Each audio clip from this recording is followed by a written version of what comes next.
आज जो मिठाई मैं आप लोगों के साथ शेयर कर रही हूँ वो मकर संक्रांति के 2 दिन बाद हमारे घरों में ज़रूर बनती है। तो इसके लिए चावल के आटे की ज़रूरत पड़ेगी। एक बाउल में 4 चम्मच मैंने चावल का आटा ले लिया है और फिर इसमें 1 कटोरी ही भर कर यानी कि आधा केजी के लगभग दही ऐड किया है और इसे अच्छे से मिक्स करके 8 से 10 घंटे के लिए रख दिया ढक कर। उसके बाद ये हमारा जब सेट हो गई तब इसे फिर से मिक्स किया है अच्छे से। जिस समय मिक्स करेंगे उस समय अच्छे से हमें फेंट कर रखनी है 10 मिनट तक कंटिन्यूसली एक ही डायरेक्शन में। अब इसमें 1 table spoon baking soda add करेंगे और फिर अच्छे से मिक्स करेंगे। ये हमें फेंटनी ज़रूरी है, जितनी ज़्यादा हम फेंटेंगे उतना ज़्यादा ये फ्लफी चावल का आटा हो जाएगा और बहुत ही अच्छे से सेट हो जाएगा। और half table spoon baking soda भी ज़रूर ऐड कर दें। और देख सकते हैं एकदम सॉफ्ट सा ये हम जब घुमा रहे हैं चम्मच को तो अच्छे से घूम रही है। ये अच्छे से सेट हो चुकी है। अब इसे एक थाली में निकाल लेंगे और अच्छे से हमें सेट करके रख लेनी है थाली में पहले, क्योंकि जब हम कटोरे से ही डायरेक्ट जिस बर्तन में रखे हैं उससे नहीं डलाएगा।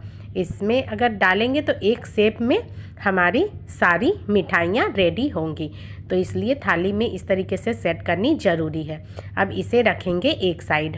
पहले हमें उतनी तैयारियां करके एक साइड रख लेनी है। अब यहाँ गुड़ की तैयारी करेंगे, यानी जो रस में हमें उसे डुबोना है। तो उसके लिए मैंने यहाँ आधा केजी लिया है गुड़ और उसे पाक होने के लिए रख दिया है। यानी कि ज़्यादा हमें पाक नहीं करनी है, सिर्फ पतली सी एक तार जैसा हमें रेडी करके इसे रखनी है चाशनी को। लेकिन इसे छाननी ज़रूर है, क्योंकि गुड़ में बहुत सारे मिट्टी और जो रेसे होते हैं वो गन्ने के रहते हैं, तो इसलिए छानकर ज़रूर इसे सेट कर लें। देख सकते हैं कितने सारे गंदगी निकली है।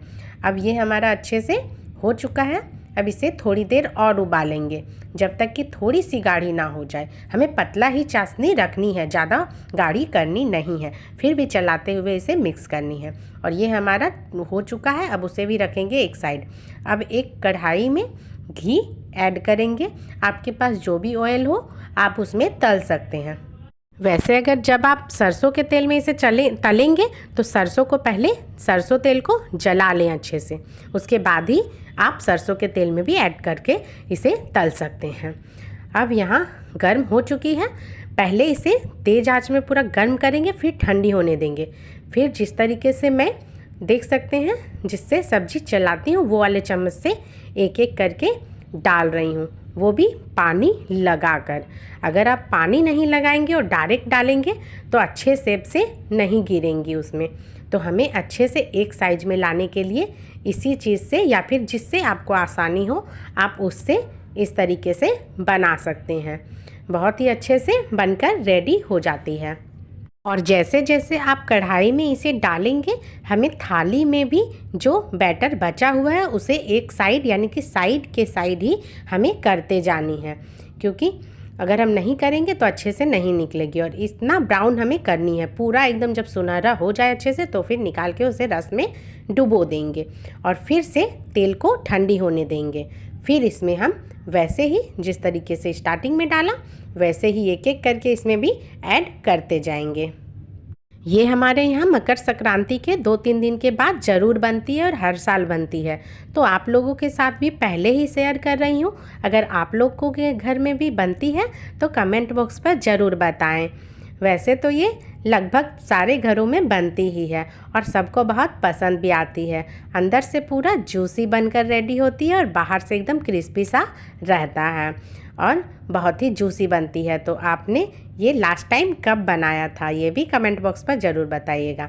अब देख सकते हैं छोटे छोटे गुनगुने आ रहे हैं। मैंने इतना ही गर्म में ऑयल में डाला है और देख सकते हैं कि छोटे छोटे क्रैक्स भी आ रहे हैं। जब धीमे आंच में ये पकती है तो बहुत ही अच्छे से सुनहरा होती है। यानी हमें 5 मिनट तक ऐसे ही धीमे आंच में पकानी है।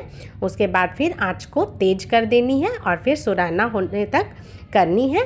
और अब इसे मैं एक निकाल करके भी दिखाती हूँ कि कितने अच्छे से रस जा रही है।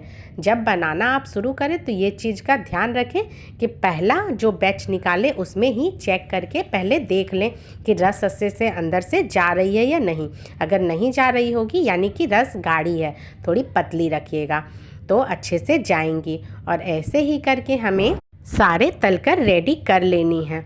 पहले स्टार्टिंग में हमें एकदम मीडियम आंच रखनी है, यानी एकदम लो फ्लेम पर पकने के लिए रखनी है। उसके बाद फिर तेज़ आंच में करेंगे और जैसे जैसे ये बनते जाएगी वैसे वैसे दूसरे बर्तन में चाशनी से निकाल कर रखते जाएंगे।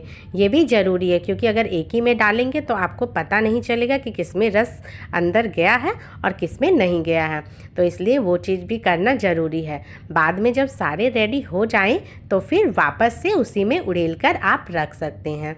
और अगर आपको ज़्यादा रस वाले पसंद है तो आप इसे बनाने में गुड़ का यूज ज़्यादा करिएगा। और आप देख सकते हैं कि सारे हमने ऐसे ही बनाकर रेडी किए हैं। आपको कैसी लगी मेरी बताई गई ये वीडियो कमेंट बॉक्स पर ज़रूर बताइएगा। अगर पसंद आती है तो प्लीज़ लाइक कमेंट ज़रूर करें। और ऐसे ही हमें सारी डालनी है। और देख सकते हैं सारी बनकर भी हमारी रेडी हो चुकी है। अगर आपने मेरे चैनल को अब तक सब्सक्राइब नहीं किया है तो सब्सक्राइब भी कर लें। हमारे यहाँ इस मिठाई को देहुरी कहते हैं। आपके यहाँ इस मिठाई को क्या कहते हैं ये भी कमेंट बॉक्स पर ज़रूर बताइएगा। और अगर आपको पसंद आई हो रेसिपी तो प्लीज़ लाइक ज़रूर कर दें। Thanks for watching.